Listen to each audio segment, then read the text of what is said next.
आप में से कितने लोगों के hero APJ Abdul Kalam sir हैं? जानते हैं उनके हीरो कौन थे? स्वामी विवेकानंद। अच्छा, आप में से कितने लोग निकोला टेस्ला के 300 से ज्यादा पेटेंट्स और इन्वेंशन से इम्प्रेस्ड हैं? जानते हैं उनके हीरो कौन थे? स्वामी विवेकानंद। हम में से कौन सुभाष चंद्र बोस या लाल बहादुर शास्त्री को हीरो मानता है? ऑब्वियसली अब आपको पता चल ही गया होगा कि वो किन्हें हीरो मानते थे, और वो हैं स्वामी विवेकानंद। और आज की इस वीडियो में हम स्वामी विवेकानंद की बायोग्राफी के बारे में बात करेंगे और ऐसी क्या चीज है जिससे नरेन स्वामी विवेकानंद बन गए। तो आइए स्टार्ट करते हैं। स्वामी जी की मदर भगवान पर बहुत विश्वास करती थी। वो बहुत पूजा पाठ किया करती थी ताकि उन्हें एक ऐसा बेटा मिले जो उनके फैमिली का नाम ऊंचा कर सके। एक दिन उनकी मदर भुवनेश्वरी देवी ने सपने में भगवान शिव को देखा। उन्होंने देखा भगवान उनसे कह रहे थे कि वो उनके बेटे के रूप में जन्म लेंगे। ये सुनकर वो बहुत खुश हो गई और उनकी आंखों में खुशी के आंसू आ गए। और 12 जनवरी 1963 में मकर संक्रांति के दिन स्वामी जी का जन्म हुआ। उनकी फैमिली ने स्वामी जी का नाम नरेंद्रनाथ रखा और उन्हें सब प्यार से नरेन कहने लग गए। स्वामी जी के परिवार में सब बहुत इंटेलिजेंट और पढ़े लिखे लोग थे और हमेशा दूसरे की मदद करते थे, जिसकी वजह से उनका बहुत नाम था। सब उनको बहुत मानते थे। नरेन के फादर कलकत्ता हाईकोर्ट में एडवोकेट थे। छोटी उम्र से ही वो लोगों पर अलग अलग रिलीजन जैसे कि हिंदू, मुस्लिम और अमीर गरीब में भेदभाव करने के लिए सवाल उठाते थे। एक दिन उन्होंने अपने फादर के ऑफिस में टोबैको पाइप का एक बॉक्स देखा। ये उनके फादर के क्लाइंट्स के लिए था। हिंदू कास्ट के लिए एक अलग बॉक्स था और मुस्लिम्स के लिए एक अलग बॉक्स था। नरेन ने हर बॉक्स में से एक टोबैको पाइप निकाला और उसे ट्राई किया। उनके फादर ने जब ये देखा तो उन्हें बहुत डांटा, पर नरेन ने कहा, मुझे तो इन दोनों टोबैको पाइप्स में कोई डिफरेंस नहीं लगता। नरेन जब छोटे थे तो एक दिन उन्हें दो तरह के सपने आए।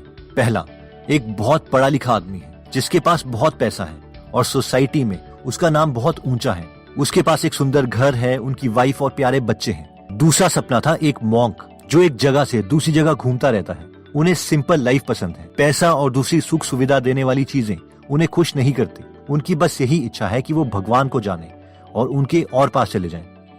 नरेन जानते थे कि वो इनमें से कुछ भी बन सकते थे। उन्होंने बहुत गहराई से सोचा और उन्हें एहसास हुआ कि वो एक मॉन्क यानी पुजारी की तरह ही जीना चाहते हैं। दुनिया में क्या क्या नया इन्वेंट हो रहा है, क्या क्या अचीवमेंट हो रही है, इनमें उन्हें कोई इंटरेस्ट नहीं था। उनके पास एक क्लियर गोल था। उन्हें भगवान को देखना था। उन्हें एक्सपीरियंस करना था कि भगवान से मिलना कैसा लगता है। वो चाहते थे कि कोई ऐसा इंसान उन्हें रास्ता दिखाए जिन्होंने खुद भगवान को देखा हो। नरेन श्री राम कृष्ण से दक्षिणेश्वर मंदिर में मिले थे। वो नरेन से मिलकर बहुत इम्प्रेस हुए। रामकृष्ण समझ गए थे कि नरेन दूसरे बच्चों से अलग है। ऐसा लगता था जैसे नरेन की आंखें हमेशा मेडिटेशन में ही लीन रहती हैं। वो अपने कपड़ों या वो कैसे दिख रहे हैं उस पर बिल्कुल ध्यान नहीं देते थे। मास्टर रामकृष्ण बहुत खुश थे कि फाइनली उन्हें एक ऐसा स्टूडेंट मिल गया है जिसके साथ वो अपने विचारों को शेयर कर सकते थे। रामकृष्ण की डेथ के बाद सारे मॉन्क बेघर हो गए। नरेन अब 23 साल के हो चुके थे। अब ये उनकी रिस्पॉन्सिबिलिटी थी कि वो नए मॉन्क का ध्यान रखें और उन्हें पढ़ाएं। नरेन पूरे मन से नए स्टूडेंट्स को पढ़ाने में लग गए। घर में सबसे बड़े होने के कारण वो दिन भर अपनी फैमिली की तरफ अपनी ड्यूटी पूरी करते और रात को मठ में अपने स्टूडेंट्स और भाइयों को सिखाने चल जाते। सारे स्टूडेंट्स ने साधु के जैसा जीवन पूरी तरीके से अपना लिया था। वो अपना पूरा दिन पूजा, पढ़ाई और मेडिटेशन में बिताते थे। इस सब में वो इतने खो जाते थे कि कभी कभी खाना तक भूल जाते थे। नरेन चाहते थे कि उनके साथ जितने भी लोग हैं, जितने भी भाई हैं, उन्हें हर चीज के बारे में पूरी नॉलेज हो। वो उनके साथ बहुत सी बातें शेयर करते और उनकी नॉलेज को इंक्रीज करते। दुनिया की अलग अलग बुक्स पढ़ के उन्हें सुनाते। नरेन उन्हें दूसरी कंट्रीज की हिस्ट्री और पॉलिटिकल सिस्टम के बारे में भी बताते।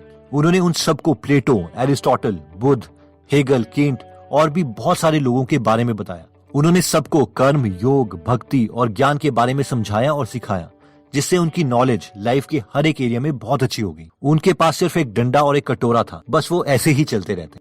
सबसे पहले वो वाराणसी गए, जिसे इंडिया की सबसे पवित्र जगह माना जाता है। ये वही जगह है जहाँ बुद्ध और शंकराचार्य जैसे संतों को भगवान से ज्ञान मिला था। नरेन को यहाँ आकर बहुत अच्छा लगा, मानो जैसे उनमें एक नई एनर्जी भर गई हो। वाराणसी के बाद नरेन अयोध्या गए।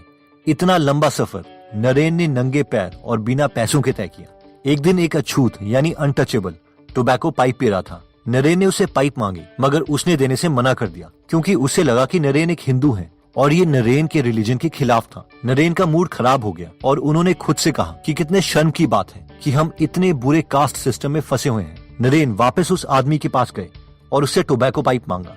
उसने फिर मना कर दिया और अब नरेन नहीं मानने वाले थे और आखिरकार उन्होंने उससे पाइप लेकर पी ही ली। स्वामी जी को अमेरिका में एक होप और अपॉर्चुनिटी दिखाई दी क्योंकि वहाँ कोई कास्ट सिस्टम नहीं था।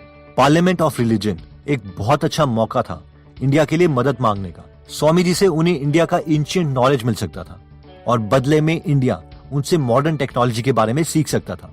एक दिन उन्होंने एक सपना देखा। नरेन के पुराने गुरु रामकृष्ण समुद्र की तरफ बढ़ रहे थे। वो स्वामी जी को अपने पीछे आने के लिए कह रहे थे। उन्होंने शारदा देवी को भी जाओ कहते हुए सुना। उन्हें ऐसा लगा कि उन्हें अमेरिका जाना चाहिए। अब उन्हें समझ में आ गया था कि रामकृष्ण और माँ शारदा देवी की ब्लेसिंग्स उनके साथ हैं। उन्हें विश्वास हो गया था कि ये वही है जो उन्हें करना है और वो सही रास्ते पर आगे बढ़ रहे थे। पार्लियामेंट ऑफ रिलीजन सितंबर 1893 में खोला गया। ये एक फेयर जैसा था जो वर्ल्ड्स कोलंबियन एक्सपोजिशन नाम के एक इवेंट का पार्ट था। जब क्रिस्टोफर कोलंबस ने अमेरिका को खोजा था, ये उसे सेलिब्रेट करने के लिए मनाया जा रहा था। इसका मकसद ये दिखाना था कि वेस्टर्न कंट्रीज साइंस और टेक्नोलॉजी में कितनी आगे बढ़ गई है। क्योंकि रिलीजन भी हमारी लाइफ का एक इम्पोर्टेंट हिस्सा है, इसीलिए उसे भी इस इवेंट में शामिल किया गया। उस हॉल में कम से कम 7000 लोग जमा हुए थे। पूरी दुनिया के रिलीजियस लीडर्स आए थे। हर रिलीजन को पेश करने के लिए एक लीडर को भेजा गया था। ये रिलीजन थे इस्लाम, क्रिश्चियनिटी, शिंटोइज्म, कॉन्फ्यूशियनिज्म, बुद्धिज्म, हिंदुइज्म और जैनिज्म। हर एक लीडर को सामने आकर स्पीच देनी थी। स्वामी जी बहुत नर्वस थे। उन्होंने कोई स्पीच तैयार नहीं की थी। उन्हें पता नहीं था कि उन्हें इसकी जरूरत पड़ेगी। वो पहली बार इतने सारे लोगों के सामने स्पीच देने वाले थे। उन्होंने वहाँ काम कर रही टीम से कहा कि उन्हें सबसे लास्ट में बुलाया जाए। आखिर उनके बोलने की बारी आ गई। उनके सबसे पहले वर्ड्स थे brothers and sisters of America. उनके इन वर्ड्स ने वहाँ सभी लोगों का दिल जीत लिया। वहाँ पर सब लोगों ने खड़े होकर उनके लिए तालियां बजाई। सबको लगा कि कोई अलग आया है जिसने पूरे मन से कहा था और जिनकी बातों में सच्चाई थी। वो सबसे ये कहना चाहते थे कि हमें एक दूसरे को एक्सेप्ट करना सीखना पड़ेगा। हमें एक दूसरे को समझने की और शांति बनाकर रखने की जरूरत है। कोई हमसे अलग है तो क्या हुआ, हमें सबकी रिस्पेक्ट करनी चाहिए। स्वामी जी की वो खास बात जो उन्हें दूसरों से अलग बनाती थी वो ये थी, उन्होंने कभी किसी रिलीजन को सही और बाकी सबको गलत प्रूफ करने की कोशिश नहीं की। उनका मानना था कि सब रिलीजन हमें भगवान तक ले जाने का रास्ता है। वो कहते थे कि किसी मकान में अंदर जाने के बहुत सारे दरवाजे हो सकते हैं। पार्लियामेंट्स ऑफ रिलीजन के बारे में इंडिया में खबरें आने लगी। न्यूज़पेपर्स और मैगजीन्स में स्वामी जी की स्पीच छपने लगी। सारे इंडियंस को बहुत प्राउड फील हो रहा था। मठ में जो उनके भाई थे उन्हें विश्वास नहीं हो रहा था कि क्या ये वही नरेन है जिनका इतना नाम हो गया है। जब स्वामी जी ने उनको लेटर लिखा तब जाकर सबको विश्वास हुआ। अमेरिका में स्वामी जी की बहुत लोग मदद कर रहे थे, लेकिन वो उन पर डिपेंडेंट नहीं होना चाहते थे। इसलिए वो अमेरिका में जगह जगह जाकर लेक्चर्स देने लगे ताकि उन्हें कुछ पैसे मिल सके। हर जगह उन्होंने दया और सबको एक्सेप्ट करने वाली सोच को फैलाने की कोशिश करी। स्वामी जी ने न्यूयॉर्क, बॉस्टन, वॉशिंगटन और कैम्ब्रिज में लेक्चर्स दिए। उनका जो गोल था वो अब जाके पूरा हुआ था। उन्होंने पूरी दुनिया को अपने विचारों के बारे में बताया था और इसी वजह से अब वो इंडिया में गरीब लोगों की मदद कर सकते थे। जब स्वामी जी इंडिया पहुंचे तो हजारों लोग पोर्ट पर स्वामी जी के आने का वेट कर रहे थे। जब उनके कपड़े की एक झलक दिखाई दी तो वो सब खुश हो गए और उनका नाम लेकर चीयर्स करने लग गए। उनको रिस्पेक्ट देने के लिए वो सब लोग जमीन पर बैठ गए। वो तो एक मॉन्क थे, वो तो एक पुजारी थे जिनके पास ना तो पैसे थे ना ही घर। लोग उनको उनके ज्ञान और उनकी सोच के लिए पसंद करते थे और ये अपने आप में बहुत बड़ा अचीवमेंट था। वो इन सब के लिए ग्रेटफुल थे। स्वामी जी पहले मद्रास गए, फिर कलकत्ता। वो जहाँ भी जाते लोग उन्हें वेलकम करने के लिए वेट करते थे। लोगों में उन्हें देखने और उनकी बातें सुनने की बहुत इच्छा थी। एक बार उनके एक फॉलोअर ने उनसे पूछा, क्या आप इन सब से थक नहीं जाते? स्वामी जी ने कहा, भगवान का काम करने में थकान कैसी। एक दिन उनके पास एक आदमी आया जो बहुत परेशान था। उसने कहा कि उसने सब कुछ करके देख लिया है लेकिन वो भगवान को नहीं ढूंढ पा रहा। उसके टीचर ने जैसा कहा था वो वैसा ही करता था। भगवान की मूर्ति की पूजा किया करता था, आंखें बंद करके अपने रूम में मेडिटेशन करने की कोशिश किया करता था, फिर भी उसे मन की शांति नहीं मिल रही थी। मैं क्या करूं? उसने स्वामी जी से पूछा। स्वामी जी को उस पर दया आ गई। उन्होंने कहा, अपने दरवाजे, अपनी आंखें खोलो, अपने चारों तरफ देखो। उन्होंने उसे अपने आसपास गरीब और कमजोर लोगों को देखने के लिए कहा। बोले कि उसे पूरी मेहनत और मन से उन सब लोगों की मदद करनी चाहिए। अगर वो भूखे हैं तो उन्हें खाना दो, अगर वो बीमार हैं तो उन्हें दवाई दो, अगर वो पढ़े लिखे नहीं है तो उन्हें पढ़ाओ। पूरे मन से उनकी सेवा करो, तभी तुम्हें शांति मिलेगी। स्वामी जी को अस्थमा हो गया था। डॉक्टर्स ने उन्हें नॉर्थ इंडिया जाने के लिए कहा क्योंकि वहाँ पर क्लाइमेट अच्छा था। नॉर्थ के लोग बहुत समय से स्वामी जी को बुला रहे थे, इसलिए स्वामी जी मान गए। अपने फ्रेंड को लिखे हुए लेटर में उन्होंने कहा था कि वो बहुत थका हुआ महसूस कर रहे हैं। स्वामी जी ने नॉर्थ इंडिया के हर एक स्टेट में लेक्चर दिए। स्वामी जी एकता को बढ़ावा देने के लिए एक कास्ट को दूसरी कास्ट में शादी करने की बात भी करते थे। उन्होंने यूनिवर्सिटीज में भी कहा था कि स्टूडेंट्स को सिर्फ क्लर्क, लॉयर या डिप्लोमेट ना बनाए, बल्कि उन्हें अपने देश की सेवा करने और अपने देश से प्यार करना भी सिखाए। अंत में स्वामी जी बेलूर मठ में रहने लगे। उनका अस्थमा और खराब हो गया था। दिन ब दिन उनकी बॉडी और वीक हो रही थी, मगर उनका माइंड अभी भी बहुत शार्प था। अगर कोई मॉन्क उन्हें रेस्ट करने के लिए कहता तो वो नहीं मानते थे। स्वामी जी को इंसाइक्लोपीडिया ब्रिटानिका बहुत पसंद आई। एक मॉन्क ने उनसे कहा कि इस बुक में सारे 25 वॉल्यूम को याद करना बहुत मुश्किल है, पर स्वामी जी तब तक 11th वॉल्यूम स्टार्ट कर चुके थे। उन्होंने उस मॉन्क से कहा कि वो 10 वॉल्यूम पढ़ चुके हैं,